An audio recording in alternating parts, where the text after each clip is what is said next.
You see, Miss Vale, she's been made over in line with my new philosophy, so now, like me, she is a living work of art.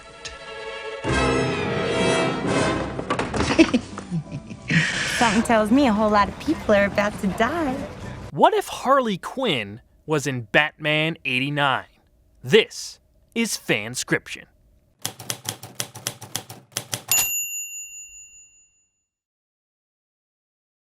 Okay, not making it very easy for me, are you? There's a few big problems with this idea. First and foremost, who would play her? Sean Young would be the obvious choice. For Christ's sake, she was crazy enough to try to ambush Tim Burton in a Catwoman costume on the Warner Brothers lot. But the only reason she did that is because she injured herself a few years earlier and thus lost the role of Vicky Vale to Kim Basinger. Now, there's also Michelle Pfeiffer, but let's be honest, she's perfect as Catwoman. Sorry, Sean. Of course, Burton also worked with Winona Ryder, but she'd be way too young for the part in 1989. In fact, a lot of actresses would have been out either due to age or previous commitments. The only two I can come up with that could have worked would be 1, Ally Sheedy, and 2, Lori Petty. Both would have been in their late 20s, both would have had the range to skirt between drama and comedy, and both can do dark and crazy. Seriously, if you haven't seen Ally Sheedy on Psych, check it out. She's cray-cray. More so than in The Breakfast Club. And guess what? Lori Petty actually was on Gotham. And, oh my god. There you go. Since there's a Batman connection there, let's just say, what the hell, Lori Petty. Probably wouldn't be the studio's safe bet, since she was just a TV actress at the time, but maybe we can argue this would have been a random breakout role or something. Now, the second big problem is this. Harley Quinn didn't even exist yet. Yeah, she was the creation of Paul Dini and Bruce Timm for Batman the Animated Series. That was 1992. Tim Burton's Batman was 1989. You do the math. So it's not like there's really a template here or a blueprint or something to go on. She didn't exist in the 80s. So we're essentially trying to drop this bouncy cartoon sidekick into this overly serious dystopian Gothic noir. A film that was trying to get as far away from goofy Batman as possible. Now, Harley's evolved over time, and I'm sure some of these later iterations could fit somehow into Burton's universe. But this opens up a whole new can of worms, because amazing as it sounds for a movie with just one superhero versus one supervillain, Tim Burton's film is kinda crowded. Not Batman Returns crowded, but crowded just the same. Sam Hamm's script places a lot of emphasis on 3 main characters: Bruce Wayne, Jack Napier, and Vicky Vale. On top of that, I'd almost argue that Alfred and Boss Grissom are major motivators in their own right. Alfred clearly pushes Bruce towards Vicky, even going so far as to out Bruce as Batman, though Bruce was already practicing that routine in Vale's apartment. And Grissom shares just as much responsibility as Bruce does for creating the Joker. He set up Jack over a woman. A woman! And let's not forget Alexander Knox, Lieutenant Eckhart, Harvey Dent, Commissioner Gordon, Mayor not Ed Koch, and, of course, Bob. Dear, sweet Bob. Rest in pieces. This movie is already stuffed with character actors, so where would we fit her? Well, the obvious answer would be Bob. He's a henchman, she's a henchwoman. Switch them out. Have her do goofy shit. At some point, Joker shoots her. End of story. Okay, all joking aside, Bob is kind of an easy out. I'm not saying it's the wrong choice, I'm just saying it's the obvious choice. So obvious that there really isn't much to say about it. I mean, by all means, do it, but I'm not sure there's all that much to chew on. I mean, essentially we're just rewriting the dynamic from Batman the Animated Series and, well, that's it. So is there another character we can swap? Well, there is one. A character that kind of gets lost in the mix. Alicia. Yeah, the hot supermodel that Grissom and Napier were fighting over. The face that launched 1,000 Jokers. In a number of ways, she fits the bill. Sexy, has a connection to the underworld, and is clearly in an abusive relationship with the Joker. The only problem is Alicia was some sort of supermodel mob mistress thing. Her job was to be pretty? Harley Quinn's origin was as a psychologist. Oh yes, her full name was Dr. Harleen Quinzel. I love those comic book names. Anyway, she worked at Arkham Asylum before falling for her patient, the Joker. So, how do we reconcile all that with the Tim Burton movie? I mean, it's really a Joker origin story. Sorry, Batman. Hell, Arkham doesn't even appear in this universe until Batman Forever. Well, there is a way to make this work. Make Harleen a mob psychiatrist, sort of like Dr. Melfi on The Sopranos. I figure Grissom keeps her on the payroll as a way to keep some of his more psychotic soldiers under watch. Plus, he gets to enjoy the benefits of her prescriptions and, other assets. For her part, Harleen should be obsessed with underworld characters. Like, she kind of gets off on it. Although she's shacking up with Grissom, it's clear she's just waiting for him to die, rightfully pegging Jack as the heir apparent to the whole Gotham syndicate. Meanwhile, Jack is supposed to be undergoing therapy with her on Grissom's orders. After all, everyone in the syndicate views him as a psychopath. But Jack and Harleen have other plans. Unlike Grissom, Jack is truly an unhinged mystery. She falls for him, and the result is this lover's triangle that's gonna break at any second. This would play out in a number of scenes.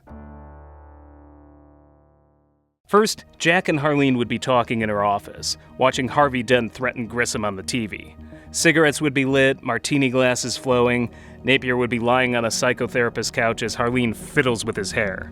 If this clown could touch Grissom, I'd have handed him his lungs by now. You're so grotesque. Oh, don't pretend you don't like it. I like a good head case. And what's your diagnosis, doctor? They don't have a word for it yet. You sound like Eckhart. GPD Toady thinks he's untouchable because he's on Grissom's payroll. Well, that Toadie's the reason you're here. Him and half the syndicate. Grissom worries you're a loose cannon. And you believe that? Eh. I think our time is up, darling. You know, you could at least pretend this is a therapy session. Jack goes to the mirror and adjusts his suit. Putting up appearances isn't my strong suit. It should be. You know, if Grissom finds out... Nepotism is his weakness. He should have never sent me to you. And who else would work with him? I'm the only game in town. But not the only woman. You don't worry about anything, do you? Jack flashes a grin. Darling, Grissom's just a tired old man. He can't run this operation without me. Besides, he doesn't know. We'd then cut to Gotham City PD. In a dusty, underlit office, Lieutenant Eckhart sits at a messy desk. An officer walks in with a manila envelope. He tosses it on Eckhart's desk. Got the surveillance you wanted, Lieutenant? Looks like Napier's moonlighting with a new, lady friend. Eckhart opens the envelope and stares at pictures of Jack and Harleen kissing passionately through a window. Hey, isn't that Grissom's main squeeze? The shady psychiatrist we busted a few years back. Now she's, like a mob doctor or something? He smiles and blows smoke from his cigar. Good work. Here, I've got some paperwork for you. Eckhart tosses a pile of papers on his desk. The officer picks it up and thumbs through it. It's filled with $100 bills. You keep this wrapped up tight. You understand? You got it, Lieutenant. The officer leaves with his paperwork, and Eckhart pours himself a scotch. In the background, we can hear Knox nosing around. Come on, someone here has to go on record. Maybe I should talk to pest control. An officer confronts him. Sir, if you don't leave, we'll take you into custody. Knox spots Eckhart in the corner. Lieutenant Eckhart, tisk tisk, drinking on the taxpayer's dime. Tell me, what are you celebrating? Eckhart raises his glass. The future, Knox. The future.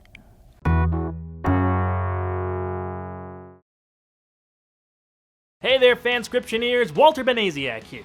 If you like some of the stories I've written on this show in the past, you should head on over to my personal channel, youtube.com/awesomewalter, and check out my brand new 5-part miniseries, The Infinity Trinity. I wrote, directed, edited, and acted in all the episodes. So if you're a FanScription fan, you may like this throwback style comedy. Heck, you might even recognize a few people if you keep an eye out. So after you're through with this here video, give it a shot and let us know what you think. Now, back to FanScription. Back at Grissom's office, we see Carl drinking at his desk. He looks distraught. On his desk is the same manila envelope from earlier. Pictures of Harleen and Jack making out are strewn across the table. Harleen walks in and Carl smiles and stands. Come in, Angel. I thought we could talk a little business. Carl tries to light a cigarette but fidgets. He coughs wildly, indicating he's in declining health. Harleen smiles and lights the cigarette for him. I'd swear if I didn't know any better, you're trying to be the death of me. Harleen hands him his drink. Now, what would make you say that? How's Jack? He's fine. I sent him to you to see if he's fit. Is he fit? Why wouldn't he be? Oh, I have no doubts about that now. But the other capos and my boys in blue on the payroll, they think he's a little, Crazy? Is that your official diagnosis? I think they're just jealous. Yes. Jealousy is a powerful motivator, isn't it? Carl hands her the pictures. She freezes, terrified. Carl, Shush. Carl shushes her with his finger. He holds up a letter-opening dagger. Now. Let's not say something we'll regret. What are you gonna do? Carl laughs and slams the dagger on the desk, right between Jack's eyes and the picture. Nothing! That's right. We're going to pretend this didn't happen. Now, I want you to walk outside that door and not say a word. And everything can go right back to normal. Otherwise, our personal and professional relationship will be, terminated. He takes the pictures and shoves them in the desk drawer. Then he nods towards the door. Go on. She's hesitant. Grissom gestures with his arm. I assure you, no one will harm you, so long as I'm here. Harleen slowly walks across the room, heel clicks echoing off the cavernous walls. As she walks to the elevator, the door dings open and Jack walks in, flanked by Grissom's other men. She eyes Jack, looking terrified, wanting to say something, but she's surrounded by goons. Jack sees her face and stares at Grissom, who stands at the desk smiling. We close on her concerned face as the elevator door shuts. Then we cut to the scene from the original movie, with Grissom ranting about Dent and Axis chemicals. From here on out, the rest would be close to what we already got in the original film. Harleen would show up as Jack is putting on his human makeup. The difference is she would be wearing a Venetian carnival mask, which calls to mind playing cards. Her outfit would also be modeled on Venetian carnival costumes, but with a Burton flair. I'd also throw her in the Joker's Smilex commercial as his assistant. Still fully masked, she wouldn't talk yet, but gesture for comedic effect. Kind of like an evil sports mascot or deranged Vanna White. Hell, I'd have one of Joker's test subjects strapped to the table and struggling. Joker then asks Harley to sedate the patient. She whacks him with a mallet, knocking him unconscious. Then the camera pans over to the new and improved Smilex patient, just like in the original movie. Later, at the museum, there'd be the big reveal. Just like the movie, Harley would be upset that she missed the fun. When Vicky asks why she wears a mask, Harley reveals her face. As you can see, just like me, she's now a living work of art. The reveal should be grotesque. This is a Burton film, and I'd skew dark. Her smile should be permanently fixed, just like the Joker's. Her skin is bleached white, and her eyes glow behind dark diamonds. Red splotches and discolorations are splattered across her face, not too dissimilar from the Heath Ledger Joker. Vicky recoils in horror. Who does your makeup? Oh, this ain't makeup. I told you, she is my canvas. I know, she's a work in progress. I'm no Picasso, but do you like it? You look... You. I have a name. It's Harley Quinn. That's kind of... What? Nothing. She doesn't like it. You know, Blondie, you're not so much of a looker yourself. Now, beauty is in the eye of the beholder, my dear. Some artists are ahead of their time. She'll learn to appreciate my style. You're insane. That was my diagnosis, too. But wait till you really get to know him. Yes, here, have a whiff of my posy. Then Vicky throws the water on him and Batman busts in. Later on, we see the Joker arranging a bouquet of dead flowers, the same ones that'll wind up in the gift box to Vicky. Harley stares in disgust as the Joker hums to himself. Is that for her? Darling, you can't have amusement without amuse. You have a muse. Right here. I'm an artist. I work in multiple mediums, techniques, modalities. I say it's time you switch to just one. Fine, my romantic chickadee. Come, let's go stare off into the sunset. The Joker takes her by the hand and they ascend a stairway, presumably to the balcony. Danny Elfman's version of Beautiful Dreamer plays in the background, upping the cheese factor. Later, I'd repeat the scene in Vicky's apartment where the Joker busts in. Much like the original film, he reveals that Harley threw herself out the window. But instead of the omelet line, he says, Never waste sunrises on someone who will be gone by sunset. And before y'all flip out, don't worry, we're not done yet. In the third act, we see the Joker's 200th anniversary parade. As the chaos unfolds, there's a strange character in a trench coat watching from the sidelines. We can't see their face, but they're wearing one of the Joker's gas masks. As the Joker taunts Batman and pulls out his comically large gun, the trench-coated figure stands to the side and pulls out a bazooka. As the Joker fires, so does the mysterious figure. It's the bazooka hit that brings down the Batplane, though I'm sure the Joker would gladly take credit. The mystery figure drops the bazooka and runs. Once again, the Joker leads Vicky Vale up the cathedral steps, with Batman following. Only this time, the trench-coated figure follows in the shadows. Up in the belfry, Batman slowly dispatches with Joker's goons while Vicky and Joker dance. Near the end of the sequence, we close in on Joker's face. Suddenly, a gun enters the frame with a click. It's pointed right at Joker's temple. Pulling out, we see the trench-coated figure. It's Harley, more bandaged, bruised, and battered than ever. You pushed me. Over the edge? Doesn't seem too hard for you. You could have killed me. Death's not so bad. Think of it as, Therapy? Harley presses the gun tighter into Joker's skull as Vicky steps back. Now why would I hurt you? You were my masterpiece. Yeah. Well, it looks like you've got a new commission.